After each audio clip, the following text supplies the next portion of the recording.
വേണ്ട ഡോക്ടർ, താങ്കൾ സർജറിക്കുള്ള എല്ലാ ഏർപ്പാടുകളും ചെയ്തോളൂ. ആദ്യം നിങ്ങൾ സർജറിക്കുള്ള പൈസ അറേഞ്ച് ചെയ്യൂ. Okay doctor.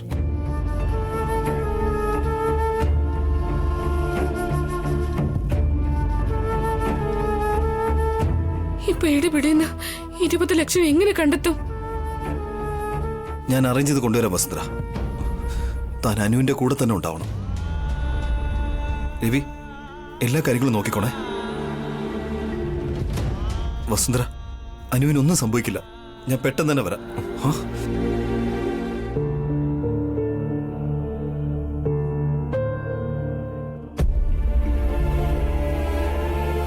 20 ലക്ഷം ചേട്ടൻ എവിടെ നിന്ന് അറേഞ്ച് ചെയ്ത് കൊണ്ടുവരും ചേച്ചി?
എന്തു പറ്റിയല്ലേ?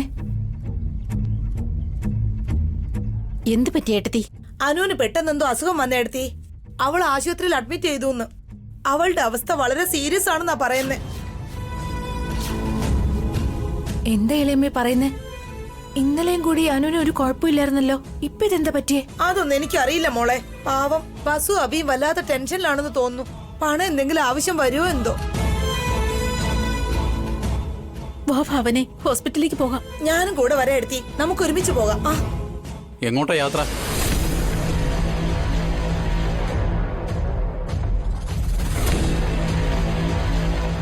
അനുവിനെ ഹോസ്പിറ്റലിൽ അഡ്മിറ്റ് ചെയ്തിരിക്കുകയാണ്. സീരിയസ് ആണെന്ന് പറയുന്നു. ഞങ്ങൾ കാണാൻ പോവാ. വാവ്, ഞാനിത് എക്സ്പെക്ട് ചെയ്ത കാര്യമാ. What A timing. നീ എന്താ പറയുന്നെങ്കിൽ? ഡ്രാമയേട്ടാ. നമ്മൾ സ്ഥലം വിൽക്കാൻ പോകുന്ന കാര്യം അവരറിഞ്ഞു കാണുമല്ലോ. ഷെയർ വേണമെന്ന് പറഞ്ഞ് ഹോസ്പിറ്റൽ ഡ്രാമ നടത്തുക.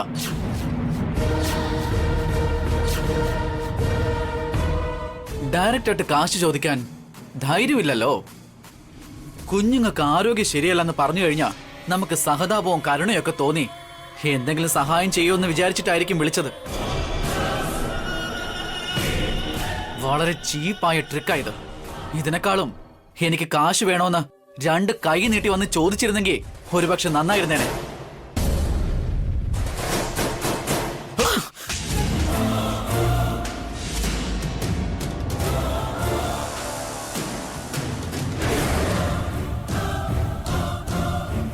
അമ്മേ, വായടക്കടാ.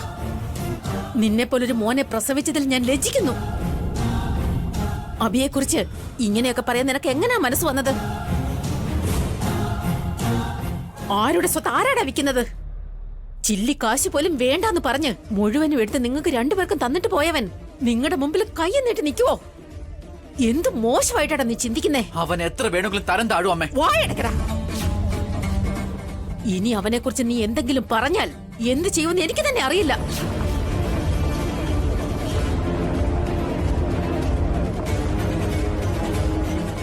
അവന് വേണ്ടി എന്നെ തല്ലുന്നു അല്ലേ? എനിക്ക് നിങ്ങൾ എങ്ങനെയോ അവനും അതുപോലെയാ.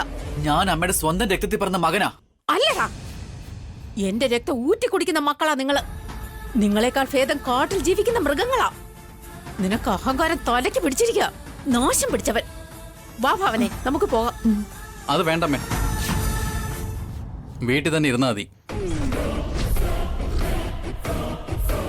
എടാ ഭാസ്കർ, ഒരു കൊച്ചുകുട്ടി ആശുപത്രി കിടക്കുക. തൊട്ടടുത്ത് അബിയുണ്ടല്ലോ, കാര്യങ്ങളൊക്കെ അവൻ നോക്കിക്കോളും. നിങ്ങളവിടെ പോയിട്ട് എന്ത് ചെയ്യാനാ?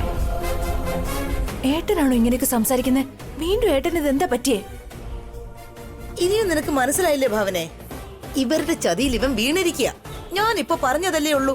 ഇവരെല്ലാരും കൂടി ഇവനെ ചുറ്റി പിടിച്ചിരിക്കുക.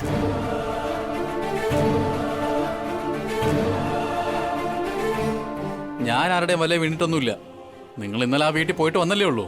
ഇനിയിപ്പോൾ ഉടനെ ഹോസ്പിറ്റലിൽ പോകേണ്ട ആവശ്യമൊന്നുമില്ല. ഞാൻ എന്റെ കൊച്ചുമകളെ കാണാനാ പോകുന്നത്.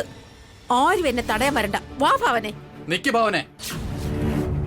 അമ്മ പോകുന്നെങ്കിൽ പോട്ടെ, കൂടെ നീ പോകേണ്ട ആവശ്യമൊന്നുമില്ല. എന്നെ തടുക്കരുത്, എനിക്ക് പോയേ പറ്റൂ. ചേട്ടാ ഭാസ്കറേ, നിന്റെ ബുദ്ധി പിന്നെ മരവിച്ചടാ. ഛേ, ബാ എടുത്തി.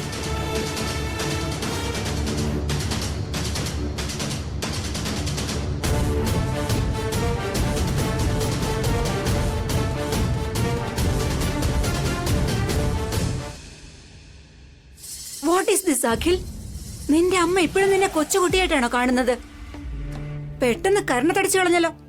കല്യാണം കഴിഞ്ഞ മകനെ, അതും ഭാര്യയുടെ മുമ്പിൽ വെച്ച് അടിക്കാൻ ഇവർക്ക് എങ്ങനെയാ തോന്നിയത്? അല്പ സംസ്കാരമുണ്ടോ? ഉണ്ടായിരുന്നെങ്കിൽ ഇങ്ങനെ ചെയ്യില്ലല്ലോ മോം. ഞാൻ പെണ്ണല്ലേ. മോം ഇതുവരെ എന്നെ തല്ലിയിട്ടില്ലല്ലോ. ഒരാണെന്ന് പോലും നോക്കാതെ എല്ലാവരുടെയും മുമ്പിൽ വെച്ച് അഖിലിന്റെ അമ്മ തല്ലി. നിന്റെ ഭാര്യ എന്താ ഭാസ്കർ? നീ പറയുന്നത് ഒന്നും കേൾക്കുന്നില്ലല്ലോ. നിന്നോട് തർക്കുത്തരം പറയുന്നു. എല്ലാവരും എന്നെ പോലെ അടക്കം ഒതുക്കമുള്ളവരായിരിക്കോ? ഏട്ടത്തി അങ്ങനെയല്ല. പക്ഷേ നിന്റെ അമ്മ ഇൻസൾട്ട് ചെയ്തു അഖിൽ. നിന്റെ ഭാര്യ ഇൻസൾട്ട് ചെയ്തിരിക്കുന്നു. ഭാവികാല റിയൽ എസ്റ്റേറ്റ് കിങ്സാ നിങ്ങള്, MLA-യുടെ പാർട്ട്നേഴ്സ്. നിങ്ങളുടെ പ്രസ്റ്റീജ് നിങ്ങളെ സംരക്ഷിക്കേണ്ടത്. വീട്ടിലാണെങ്കിലും ശരി, പുറത്താണെങ്കിലും നിങ്ങൾ നിങ്ങളുടെ അഭിമാനം സംരക്ഷിക്കണം.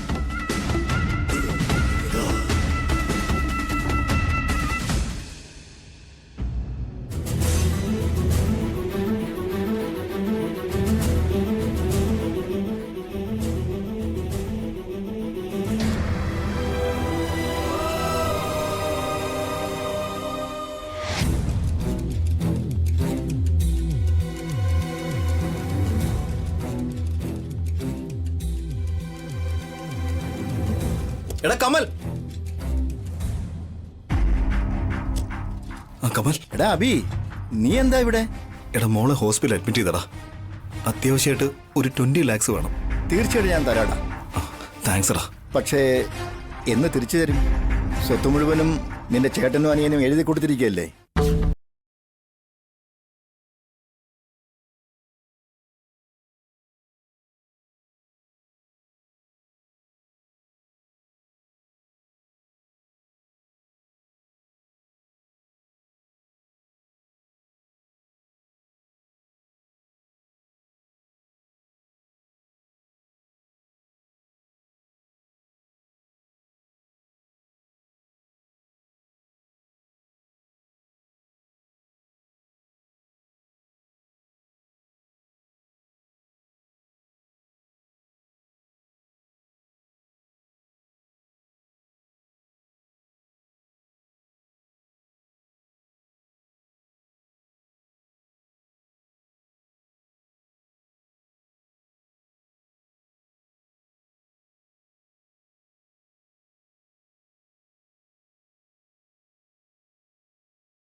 ഭാര്യയ്ക്കും മക്കൾക്കും വേണ്ടി ഒരല്പമെങ്കിലും സ്വാർത്ഥത വേണം. ഇങ്ങനൊരു ദിവസം വരുമെന്ന് നമ്മൾ നേരത്തെ ഊഹിക്കണം.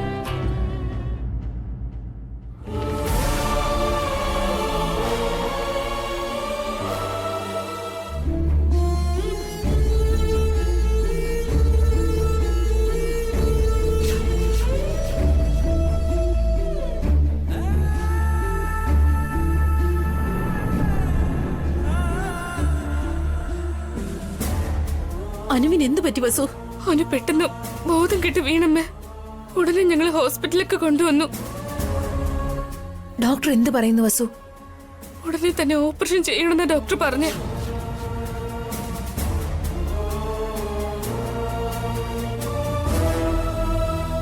കൊച്ചുകുട്ടിയുടെ ഓപ്പറേഷൻ എന്ന് പറയുമ്പോ എത്ര വേണ്ടി വരും മോളെ? 20 ലക്ഷം രൂപ ഇളയമ്മേ.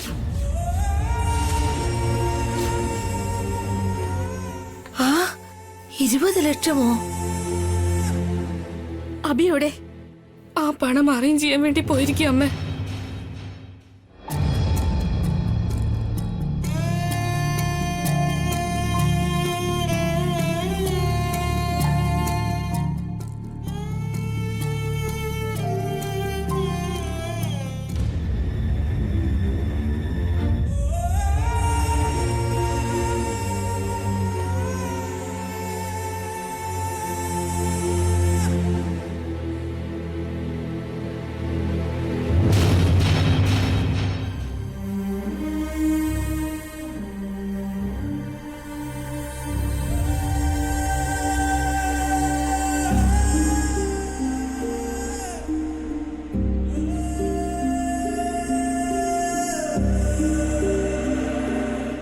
ദൈവത്തിന് പോലും കരുണയില്ല.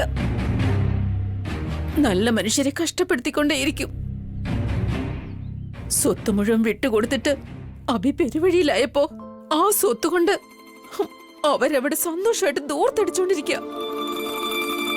അവര് കൊട്ടാരത്തിലിരിക്കുമ്പോ നിങ്ങൾ കുടിലിൽ താമസിക്കുന്നു, കാറിൽ അവര്, സൈക്കിളിൽ നിങ്ങള്, ഓഫീസിലെ AC റൂമിൽ അവരിയ്ക്കുന്നു, നിങ്ങൾ ഫാക്ടറിയിൽ ജോലി ചെയ്യുന്നു. എല്ലാം അഭി കാണിച്ച നല്ല മനസ്സുകൊണ്ടാ. ഏടത്തിയുടെ 2 മക്കളും ദുഷ്ടന്മാരെ എടുത്തി. നമ്മൾ ആശുപത്രിയിലേക്ക് വരുമ്പോ തടയാനായിട്ട് എന്തൊക്കെ ശ്രമങ്ങൾ നടത്തി. അങ്ങനെയുള്ള ദുഷ്ടന്മാരെ ഞാൻ ജീവിതത്തെ കണ്ടിട്ടില്ല. പണം അറേഞ്ച് ചെയ്യാൻ അബി എങ്ങോട്ടാ പോയത് വസു? അത്രയും കാശ് ആര് കൊടുക്കാനാ? അതുമല്ല അബി എന്തിനാ ആരോടെങ്കിലും ചോദിക്കുന്നേ? ഞാൻ ഏട്ടനെ വിളിച്ച് ചോദിക്കാം. വേണ്ട ചേച്ചി, ഏട്ടൻ അറിഞ്ഞത് പ്രശ്നവും. ഇനി എന്തിനാ പിടിവാശി കാണിക്കുന്ന വസു? കുഞ്ഞിന്റെ ജീവനാണ് പ്രധാനം. ഭാവനെ, നീ ഭാസ്കറിന് ഫോൺ ചെയ്യ.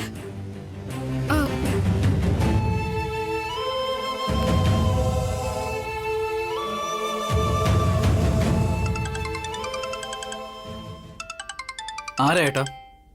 ഏട്ടത്തി ആയിരിക്കും. ഫോൺ എടുത്ത ഉടനെ കാശ് ചോദിക്കും. നോക്കിയോ, അടുത്ത് നിന്ന് അവനായിരിക്കും ചോദിക്കാൻ പറയുന്നേ. എന്താ? ഏട്ടാ, അർജന്റായിട്ട് 20 ലക്ഷം രൂപ എടുത്ത് ഹോസ്പിറ്റലിലോട്ടൊന്ന് വരുമോ?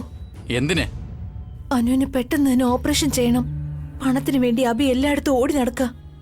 വസു മാത്രമേ ഇവിടെ ഉള്ളൂ. ഏട്ടനൊന്ന് വേഗം വരുമോ? ഞാൻ ഒരിടത്തേക്കും വരുന്നില്ല, നീ വേഗം ഇങ്ങ് വാ.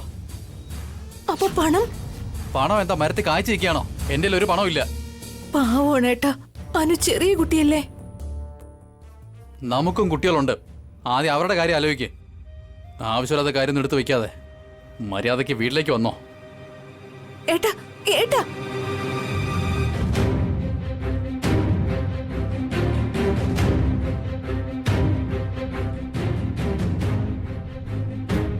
എന്താ പണം തരില്ലെന്നാ പറഞ്ഞേ? അവൻ ഇങ്ങനെ പറയൂന്ന് എനിക്ക് നേരത്തെ തന്നെ അറിയായിരുന്നു. അവനിപ്പോ ആളാകെ മാറി, മൃഗങ്ങളെ പോലെ പെരുമാറുന്നേ. അവനൊന്നും വിശ്വസിച്ചിട്ട് ഒരു കാര്യമില്ല. നമ്മൾ തന്നെ എന്തെങ്കിലും ചെയ്യണം.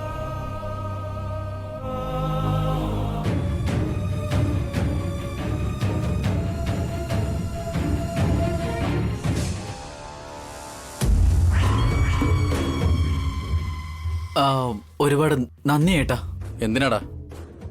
ഏടത്തി ഫോൺ ചെയ്ത ഉടനെ കാശും എടുത്തോണ്ട് ഏട്ടൻ ഹോസ്പിറ്റലിലേക്ക് പോകുന്ന കരുതിയത്. വല്ലവർക്കും വേണ്ടി ഞാൻ എന്തിനാടാ പോകുന്നേ? നീ എന്റെ കൂടപ്പുറപ്പാ. നിനക്ക് വേണ്ടി അല്ലാതെ അനാഥനുണ്ടല്ലോ, അവന്റെ കാര്യത്തിന് ഞാനെന്തിനു പോണം? ചേട്ടനനുവേ നല്ല സിങ്കിലോട്ട് വന്നല്ലോ. സ്വത്ത് മുഴുവനും നമ്മുടെ കയ്യിലായി കഴിയുമ്പോ ഈ സിങ്ക് കട്ട് ചെയ്ത് ഡസ്റ്റ്ബിന്നിലിടണം. നീ എന്നെക്കാട്ടി ഫാസ്റ്റ് ആണല്ലോടി. പാപിയുടെ അവസ്ഥ എന്താണെന്ന് അറിയണമെന്നുണ്ടാ. ഞാനും അതിനു വേണ്ടി ഏട്ടാ വെയിറ്റ് ചെയ്യുന്നേ.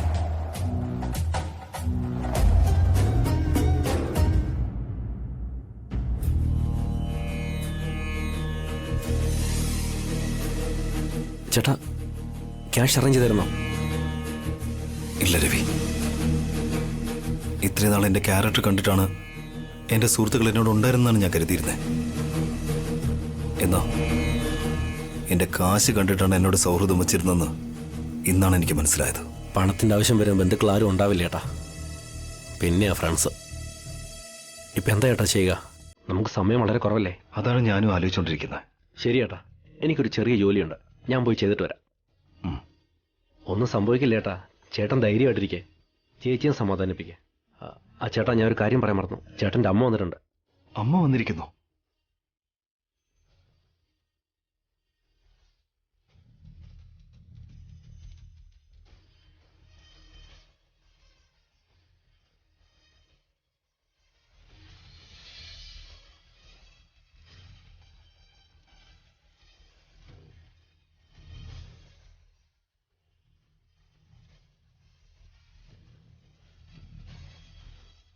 അമ്മേ, നിങ്ങളെല്ലാം എന്തിനാ ഇങ്ങോട്ടേക്ക് വന്നേ? അതെന്ത് ചോദ്യം അബി? ഞങ്ങൾ എന്താ നിനക്ക് അന്യരാണോ? അങ്ങനെയല്ല അമ്മേ, അനുവിനെ നോക്കാനായിട്ട് ഞാനും വസുന്ധര ഉണ്ടല്ലോ. വെറുതെ നിങ്ങൾ ബുദ്ധിമുട്ടുണ്ടാന്ന് വിചാരിച്ച. ഞങ്ങൾ അനുവിനെ കാണാൻ പാടില്ലേ അബി? അനു എന്റെ മകളെ പോലെയാ. അവൾക്ക് എന്തെങ്കിലും സംഭവിച്ചാൽ എനിക്ക് താങ്ങാൻ പറ്റുമോ? ഏട്ടൻ കാശ് അറേഞ്ച് ചെയ്തായിരുന്നോ? ഇല്ല വസുന്ധര, ഞാൻ അതിനുവേണ്ടി ശ്രമിച്ചോണ്ടിരിക്കുവോ. നന്നായിട്ടുണ്ട് അബി.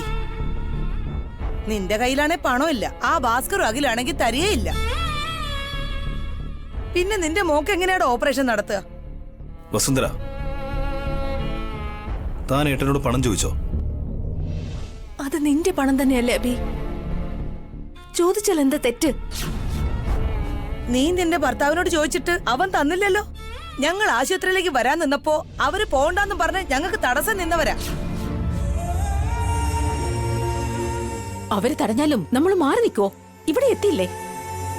മാത്രമല്ല, അവര് കാശ് തന്നില്ല എന്ന് പറഞ്ഞ് നമ്മൾ വെറുതെ ഇരിക്കോ? വീട്ടിൽ പോയി ഞാൻ ആഭരണമൊക്കെ എടുത്തോണ്ട് വരാം. അമ്മേ, അത് വേണ്ട അമ്മേ, ഞാൻ തന്നെ എങ്ങനെയെങ്കിലും കാശ് അറേഞ്ച് ചെയ്തോളാം. എന്റെ പേരക്കുട്ടിയെ രക്ഷിക്കേണ്ട ചുമതല എനിക്കുണ്ട് അബി.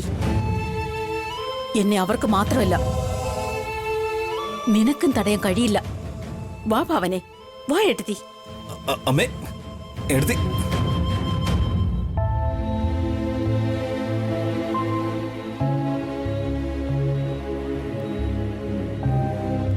വസുന്ധര, താൻ എന്തിനാ ഏട്ടനോട് കാശ് ചോദിച്ചേ? ഭാവനേച്ചിയ ഭാസ്കരേട്ടനെ വിളിച്ചത് വേണ്ടെന്ന് പറഞ്ഞിട്ടും അമ്മയെ പറഞ്ഞു വിളിപ്പിച്ചത്. ഏട്ടന്റെ അഖിലിലേക്ക് നിന്ന് കാശ് വാങ്ങുന്നതിനോട് എനിക്ക് ഒട്ടും താല്പര്യമില്ല വസുന്ധര. വെറുതെ തന്നാ പോലും ഞാൻ വാങ്ങില്ല. ഏട്ടന്റെ മനസ്സ് എനിക്കറിയില്ലെന്നാണോ? അമ്മയുടെ ആഭരണങ്ങൾ പോലും നമുക്ക് ആവശ്യമില്ല. കാശ് എങ്ങനെയെങ്കിലും ഞാൻ അറേഞ്ച് ചെയ്യാം. നമ്മളിപ്പോ അനുഭവിക്കുന്ന ഈ കഷ്ടത്തെ നമ്മൾ തന്നെ ജയിക്കണം. ശരി ഏട്ടാ.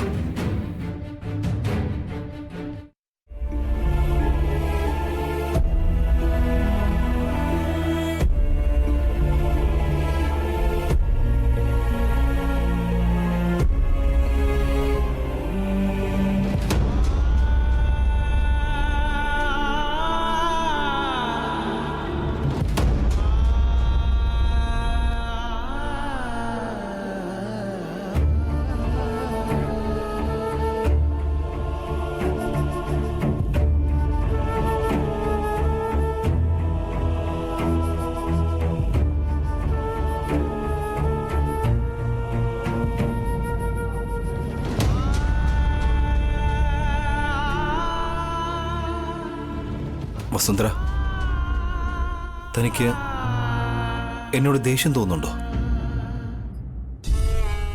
നമുക്ക് ഇങ്ങനൊരു അവസ്ഥ വരുമെന്നറിയാതെ, തനിക്കും കുട്ടികൾക്കും ഒന്നും കരുതി വെക്കാതെ എല്ലാം ഞാൻ എഴുതി കൊടുത്തു.